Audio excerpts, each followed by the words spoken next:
성경에 나오는 지명들 중에 두로와 시돈이라고 하는 곳이 있습니다. 이스라엘 서쪽 해안선을 따라 쭉 올라가다 보면 나오는 도시인데 두 도시는 다 지금은 이제 레바논이라고 하는 그 나라의 도시예요. 지금도 이렇게 검색을 하면 도시 이름이 나옵니다. 그래서 시돈이라고 하는 도시는요, 이렇게 구글 지도 같은 데서 찾아보시면 어디에 있는지가 잘 보여요. 근데 두로라고 치면은 안 나와요. 아무리 쳐져도. 두로가 어딘가. 이 두로라고 하는 이름은 예전부터 있었지만, 그러나 지금은 이름이 좀 바뀌었어요. 이 두로라고는 성경에만 그렇게 나오고, 현재 이름은 티레예요, 티레. 영어식 이름이 좀 특이한데, 영어로는 타이어라고 그래요. 여러분들 자동차 타이어 아시죠? 똑같아, 발음이. 타이어라고 부르는 도시가 이 두로예요. 구약 성경을 보면 이 두로가 아셀 지파에게 주어진 땅이었어요. 그런데 제대로 정복이 된 적은 없는 것 같아요.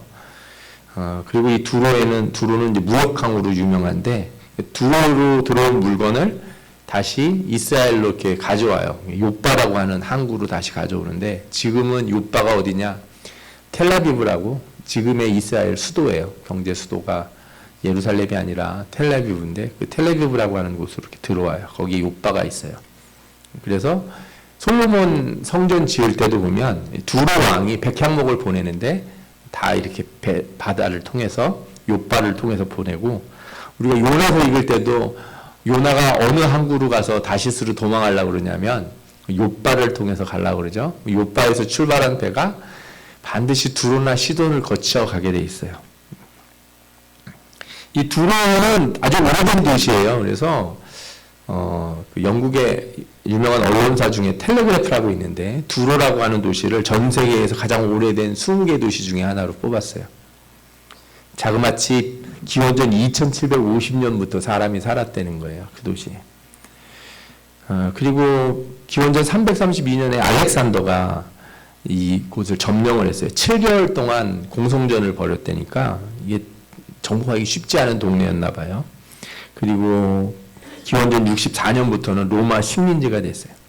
여기는 이방인들 사는 동네예요. 여러분들이 성경에서 두로와 시돈 그러면 거기는 유대인이 사는 유대인 마을이 아니고 원래는 누가 사는 곳이다? 이방인이 사는 곳이에요. 그런데 오늘 성경을 보니까 예수님이 이 두로에 가시는 거예요. 아니, 이스라엘 유대인인데 자기 땅도 아니고 일부러 외국에 나가신 거예요. 물론 거리가 아주 먼 건 아니에요. 배를 타고 가야 될 정도로 먼 건 아닌데, 그러나 며칠씩 걸어서 가야 될 거리예요. 그리고 그 두로에 가셔서 오늘 성경에 보시는 것처럼 자신을 숨기고 계셨다는 거예요. 도대체 무슨 일이 있으려나 이런 생각이 듭니다. 오늘은 이곳에서 예수님이 한 여자의 아이를 고쳐주시는 일을 하는데, 그 이야기에 있는 숨겨져 있는 의미들을 좀 함께 살펴보기를 원합니다. 본문은 예수님이 이제 어딘가를 떠나서 두로라고 하는 곳으로 가셨다 그랬는데, 출발지가 어딘지가 궁금해요. 7장 24절 보면 예수께서 일어나 거기를 떠나 두로 지방으로 가서 이렇게 시작을 해요. 어딘가를 떠나서 출발을 했다는 거예요. 어디서 출발했냐? 마가복음 6장에 나오는데 갈릴리의 게네사레라는 곳에서 출발해서 두로로 가셨다 이렇게 알 수 있어요. 갈릴리에서 두로까지 그럼 얼마나 되는지 궁금하잖아요. 제가 재봤어요. 지도로다가 이렇게 쫙 재보니까 한 53km 정도 나와요. 직선거리로. 그런데 직선거리로 이렇게 길이 안 돼 있겠죠. 꼬불꼬불하고. 또 지금처럼 자동차 도로가 있는 것도 아니고 사람이 걸어가야 되잖아요. 그러니까 보통 사람들이 하루에 한 20km 걷는다고 그러더라고요. 물론 군인들처럼 뭐 하루에 3, 40km 걷는 사람들도 있겠지만 일반적으로. 그죠? 도로가 잘 돼 있는 것도 아니고 거의 맨발처럼 슬리퍼 하나 신고 걸어야 되는데, 그럼 50km면 한 며칠 걸릴 것 같으세요? 여러분 생각에는 한 이틀 반? 3일? 넉넉 잡고 한 3일 정도 걸어가야 되는 거리예요. 그러니까 갈릴리에서 두로까지 3일을 걸어가시는 거예요. 제자들을 데리고. 분명히 제자들이 중간에 물었을 거예요. 예수님, 우리 거기 왜 가요? 거기 왜 가시는 겁니까? 근데 거기를 가시는 거예요. 그렇게 한 3일 정도를 걸어서 가신 그 두로라고 하는 동네에 가셔서 무슨 일을 하셨냐? 한 집에 들어가 아무도 모르게 하시려 하나. 그 멀리까지 와가지고 어느 집에 가서 이렇게 숨으신 거예요. 특이한 일이죠. 예. 도대체 왜 이렇게 멀리 가서 숨으셨나? 혹시 쉬러 가신 건 아닌가 이런 생각이 들기도 해요. 예수님도 좀 하도 그 사람들이 그냥 맨날 와가지고 뭐 해달라 고쳐달라 막 이러기만 하니까 나도 좀 이렇게 이스라엘 유대인들 안 보이는 곳에 외국에 잠깐 가서 좀 쉬고 싶다. 여러분들도 그럴 때 있지 않습니까? 하도 시달리면 여행 같은 거 가서 좀 며칠 쉬다 오고 싶은 마음이 있을 수도 있잖아요.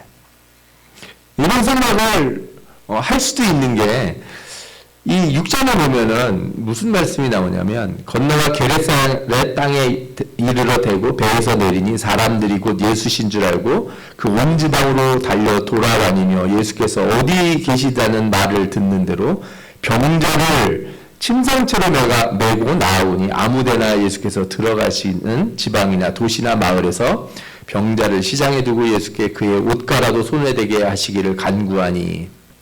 무슨 얘기냐면요. 이 말씀이 예수님이 어디를 가면은 사람들이 전부 다 달려들어서 누굴 데리고 와요?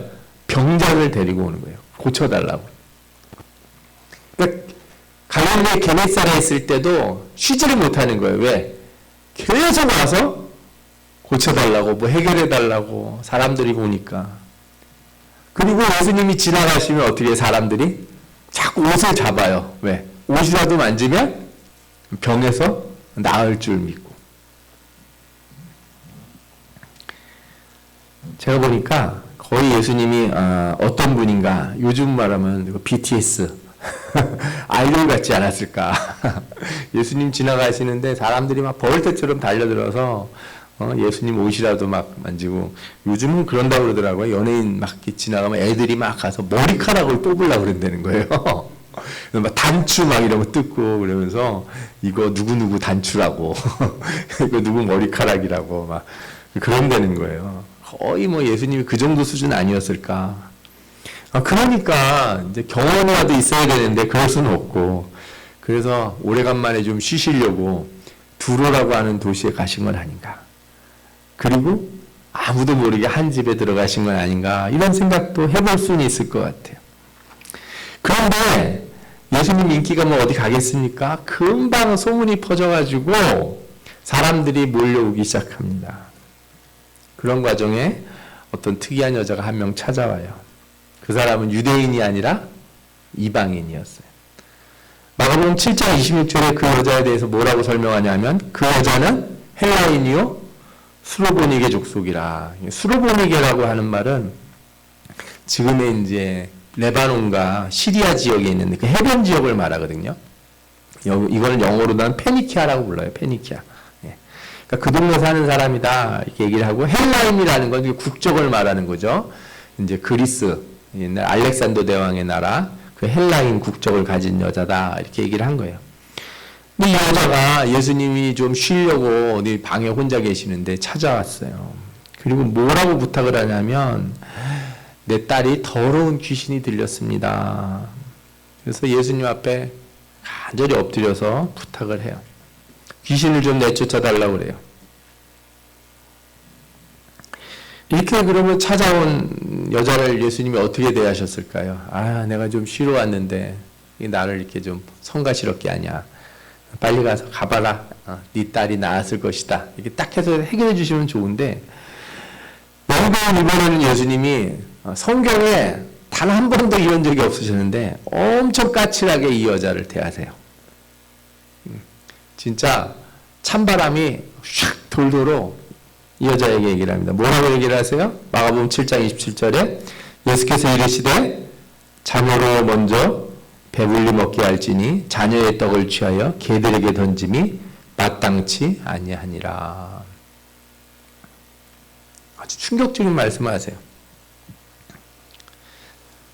자녀의 떡을 개들에게 던지지 않는다 그러면 자녀는 누구예요? 자녀는 유대인들을 얘기하는 거죠. 개들은 누구겠습니까? 이방인들을 얘기하는 거예요. 이 여자한테 아주 모욕적인 말을 하는 거죠. 우리는 개 같은 이방인들에게는 아무것도 해줄 수 없다. 이런 말씀을 하신 거예요. 당시에는 유대인들은요, 이방인들하고 밥도 같이 안 먹었어요. 이방인의 집에 들어가려고도 하지 않았어요. 이방인들과 사귀는 것을 극도로 꺼려했고, 그렇게 이방인들과 가까이 있는 사람들을 다 부정하다고 생각했어요. 부정하다. 그러니까 이런 말씀을 하는 걸 보면 이 여자가 분명히 화가 나고 또 기분이 나쁠만 해요. 아니, 자기가 유대인이면 유대인이지 우리 동네까지 와서 꼭 이렇게 유세를 떨어야 되나? 그럼 자기네 동네에 있지 뭐하러 여기까지 왔어? 막 하면서 성질을 부리고, 그래, 어디 너 당신 잘 되나 봅시다. 내가 당신 아니면 뭐 이 문제를 못 해결할 것 같소? 하고 이렇게 갔을 수도 있는데, 이 여자가 전혀 그렇지 않고 오히려 그럼에도의 신앙을 보여줘요. 그럼에도의 신앙. 여자가 대답하여 이르되 주여 올소이다마는 상 아래 개들도 아이들이 먹던 부스러기를 먹나이다. 저희 집 햇살이도 저희가 뼈 달고 남으면 이렇게 주면은 잘 먹거든요. 사실 이 말하기가 너무 어려운 말이에요. 말은 맞지만 자기를 어떻게 하는 거예요? 바닥까지 내리는 말이에요. 그렇습니다. 저희는 개들과 같습니다. 그러나 개들도 다 먹는 게 있지 않습니까? 자녀들이 먹던 부스러기라도 저에게 주십시오. 부스러기 은혜라도 우리에게 내려주옵소서. 이렇게 성경에 나와서 그렇죠. 요즘 만약에 어떤 엄마가 와가지고 자기애 좀 도와달라고 하는데 목사가 이렇게 얘기했으면 당장 어떻게 돼요? 고속감이에요, 고속감. 예. 요즘 엄마들이 얼마나 그냥 대단한데요. 아마 그냥 다 들고 일어나가지고 교회 앞에서 막 데모하고 목사는 떠나가라 막 하면서 아마 난리가 났을 겁니다. 저는 자 신문에 나오고 뉴스에 나오고, 그죠? 이 여자가 이 모욕을 참아냈다는 거 참 너무 대단해요. 자녀를 살리기 위해서라면 그 어떤 것이라도 할 수 있는 어머니의 모성이 여기 있다 생각이 들어요. 주님이 이 여자의 대답을 보고 감탄을 할 수밖에 없어요. 그래서 예수님께서 이렇게 말씀합니다. 이르시되 이 말을 하였으니 돌아가라. 네가 그런 말을 할 줄 몰랐다. 야, 네가 그렇게 얘기할 줄 몰랐다. 너 정말 대단하다. 돌아가라, 귀신이 내 딸에게서 나갔느니라. 아멘. 여러분, 오늘이 어린이 주일이거든요. 저는 여러분이 수르보니게 여인처럼 자녀를 위해서라면 주님 앞에 좀 엎드리는 사람이 되기를 원합니다. 자녀를 위해서라면 내가 못던 모욕이라도 감수하며 자녀를 살리기 위해서 내가 주님 앞에, 하나님 앞에 정말 더 낮은 위치라도 내가 엎드릴 수 있는 그런 믿음의 사람이 되고 싶다.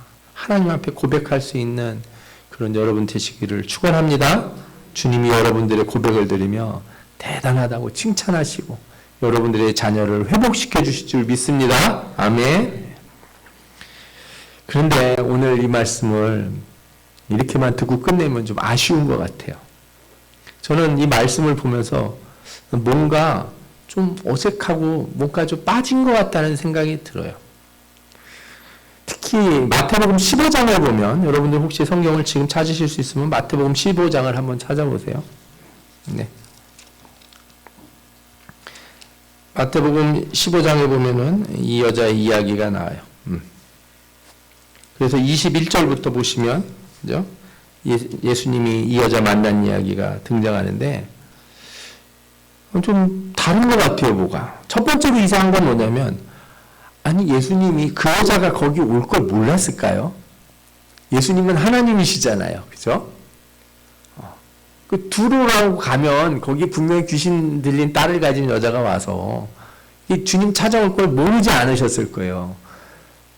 그럼 그냥 고쳐주면 되지. 뭐하러 이렇게 일부러 숨고 여자를 시험 들게 하는 말도 하시고 그랬을까. 이런 생각이 드는 거예요.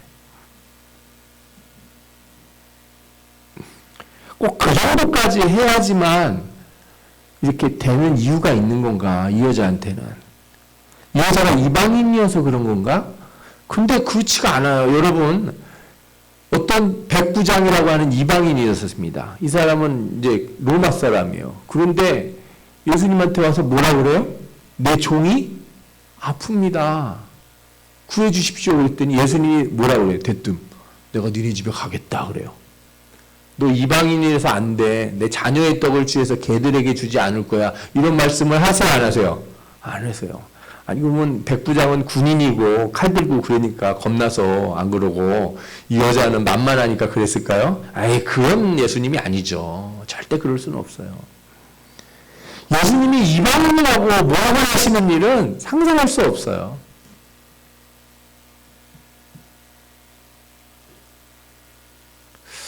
한 번도 이방인에게 그러지 않으셨을 텐데 이게 왜 그랬을까? 우리가 오늘 마가복음을 읽어보면은 이 여자가 스로보니게 족속이고 그 다음에 헬라인이다 이렇게 얘기했어요. 이방인임을 강조하는데 마태복음에는 이 여자를 뭐라고 소개를 하는지 볼까요? 22절에 보면 가나안 여자 하나가 그래요. 가나안 여자 하나가 이 여자를 이방인이긴 이방인인데 뭐라고 부르냐면 가나안 여자라고 그래요. 가나안 여자. 가나안 사람은 어디 사는 사람이에요? 이스라엘 땅에 살던 사람이에요. 예.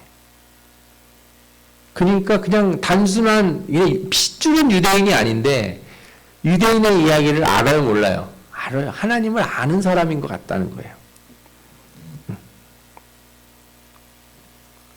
그래서 이 여자가 뭐라고 예수님 앞에 외치는지를 들어보면 마태복음 15장 22절에 이렇게 나옵니다. 제가 읽어드릴게요. 가나안 여자가 그 지경에서 나와서 소리질러 이르되 주 다윗의 자손이여 나를 불쌍히 여기소서. 이 여자가 뭐라고 부르지요? 다윗의 자손 예수여.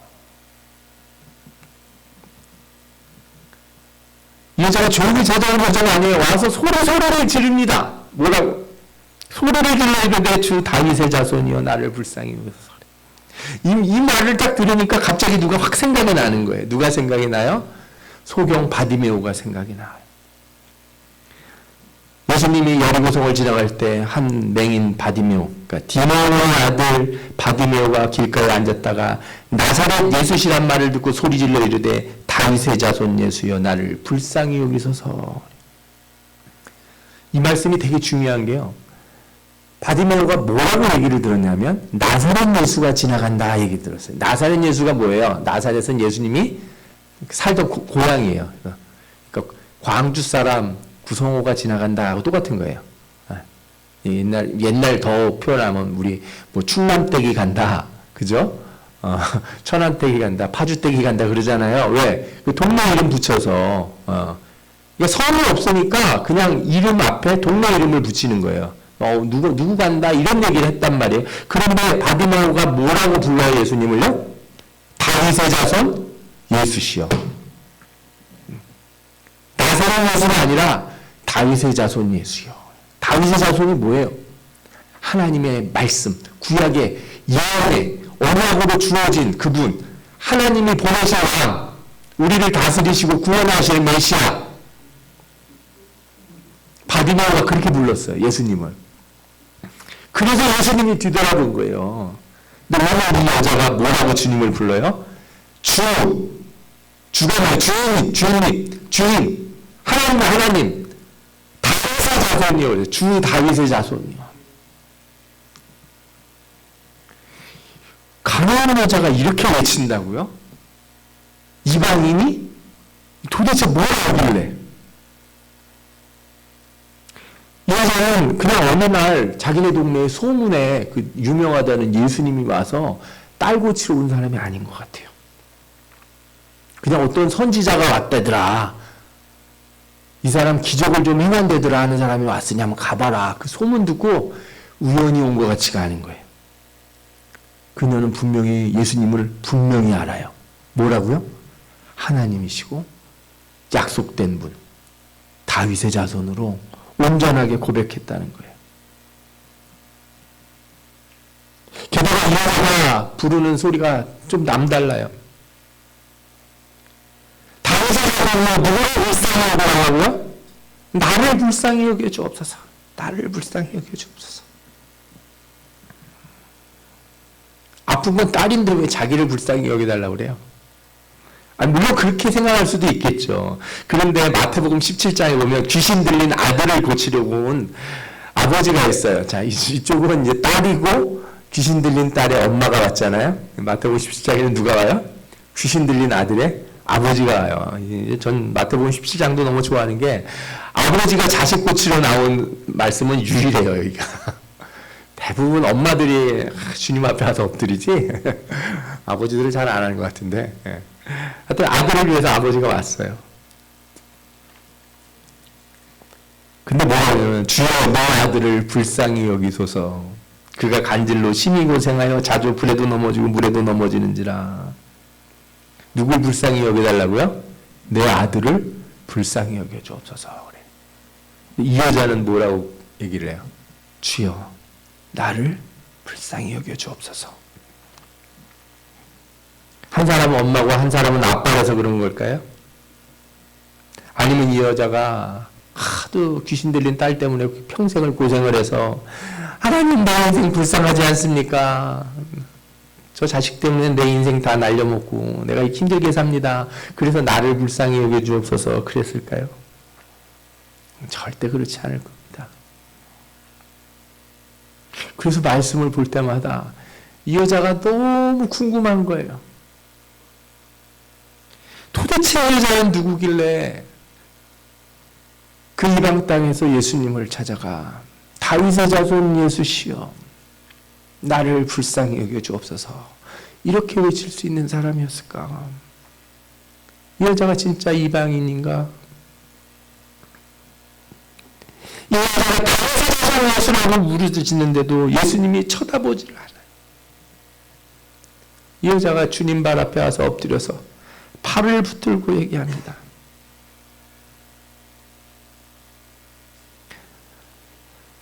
오히려 그러면 제자들이 뭐라고 했냐면 예수님 저 여자가 저렇게 얘기하는 거 안 들리십니까? 좀 뭐라고 대답을 좀 해주세요. 그랬더니 마태복음에는 뭐라고 하냐면 나는 잃어버린 양 외에 다른 데로 보내심을 받지 아니하였다. 나는 이스라엘의 잃어버린 양 외에는 다른 데 보내심을 받지 않았다는 거예요. 그런데 이 여자가 물러서지 않고 주님 앞에 더 가까이 갑니다. 여자가 와서 절하며 이르되 주여 저를 도우소서.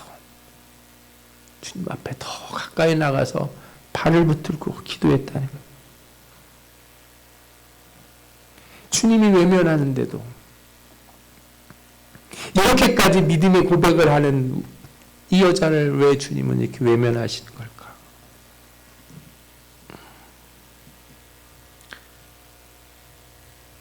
생각은 있는데 성경에 안 나와서 제가 말씀드릴 수는 없어요.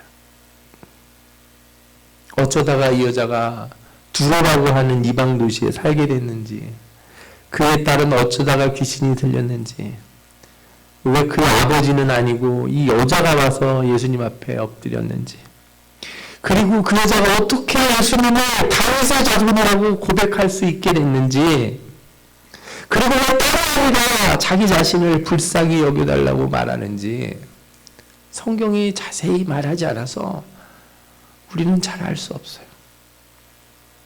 또 예수님은 왜 그렇게 뭐라고 하면서 이 여자가 그렇게 가까이 오려고 하는 걸 자꾸 밀어내는지도 그것도 예수님만 아실 것 같아요. 그런데 확실한 거 한 가지는 이거예요.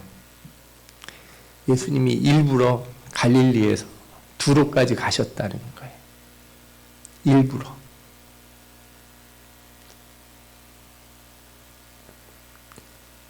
그곳까지 일부러 가셔서 아무도 모르게 집에 있었는데 그 집에 있으면서 예수님은 제발 이 여자가 주님을 찾아오길 기다리고 계셨을 거예요. 그 여자가 찾아와서 다윗의 자손 예수여 나를 불쌍히 여겨달라고 그럴 때 내가 외면하고 잃어버린 이스라엘의 어린 양 외에 내가 보내심을 받지 않았다. 이렇게 말해도 이 여자가 예수님의 발 앞에 엎드리길 예수님이 간절히 기대하고 있었을 거예요. 자녀의 떡을 취하여 개들에게 던짐이 마땅치 않다고 상처받을 만한 말을 했어도 그 여자가 거기서 돌아가지 않고 그냥 가지 않고 예수님 앞에 엎드려서 주님의 상에서 떨어지는 부스러기라도 그 부스러기 은혜라도 내게 주옵소서 이렇게 고백하기를 주님이 기대했다는 거예요.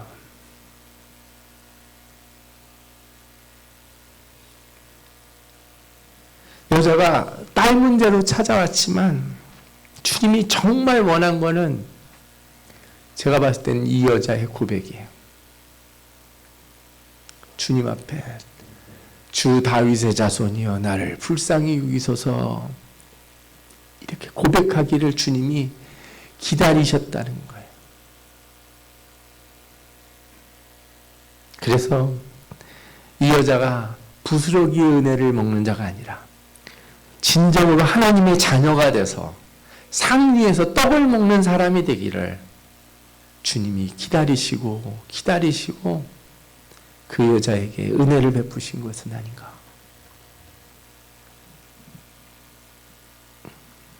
여러분, 우리가 기도할 때 자식 때문에 기도할 때가 제일 마음이 아프잖아요. 그렇죠? 진짜 내가 어디 가서 모욕을 당하는 한이 있더라도 자식을 살리는 일이 있다면 하고 싶은 게 우리 부모들의 마음일 거예요. 정말 간절한 마음으로 주님 앞에 제발 우리 아들 우리 딸을 살려주시고 구원해 주시고 은혜를 베풀어 주옵소서. 그게 모든 부모들의 마음일 거예요. 그런데 오늘 말씀에서 여러분들이 아셔야 될 게 있어요. 내가 먼저 주님 앞에 나가서 주님 나를 불쌍히 여겨 주옵소서. 자식 때문에 주님 앞에 나왔어도 먼저 우리가 어떻게 해야 돼요? 우리가 하나님 앞에 은혜를 입어야 돼요.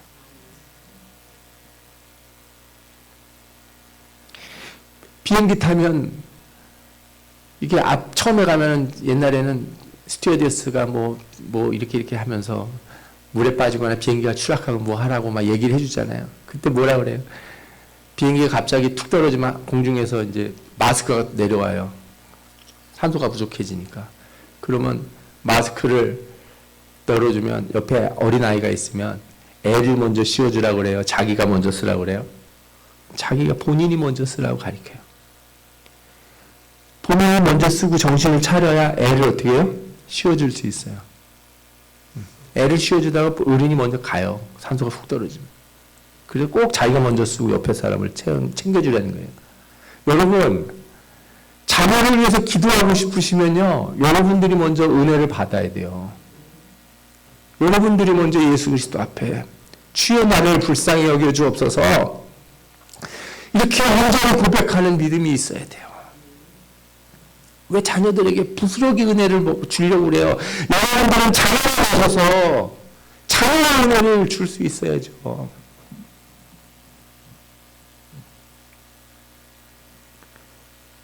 주님은 여러분들을 기다리고 계세요. 주님은 여러분들을 모욕하고 싶은 마음이 없어요. 주님은 숨고 싶은 분이 아니에요. 기다리고 계세요. 일부러 거기까지 가셔서 여자까지 기다리시고 이 여자가 나를 불쌍히 여겨달라고 고백하기를 간절히 기다렸다는 걸 잊지 마시기 바랍니다. 주님은 여러분들이 먼저 살아나기를 원해요. 여러분들이 살아나면 여러분들의 가정이 살아날 것이고 여러분들이 살아나면 여러분들의 자녀가 살아날 줄 믿습니다. 여러분들이 살아날 때 가정에 나아가 변화가 있을 줄 믿습니다. 이 여자에게 믿음이 크도다 말씀하신 걸 잊지 마십시오.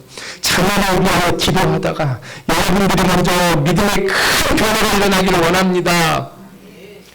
주님이 여러분들을 찾아가셔서 반드시 여러분들에게 은혜를 주시고 자녀를 회복시켜 주시고 여러분들 가정에 놀라운 큰 축복의 변화를 일으켜 주실 줄 믿습니다. 아멘. 네, 기도하겠습니다. 우리 이 시간 같이 기도하겠습니다. 하나님,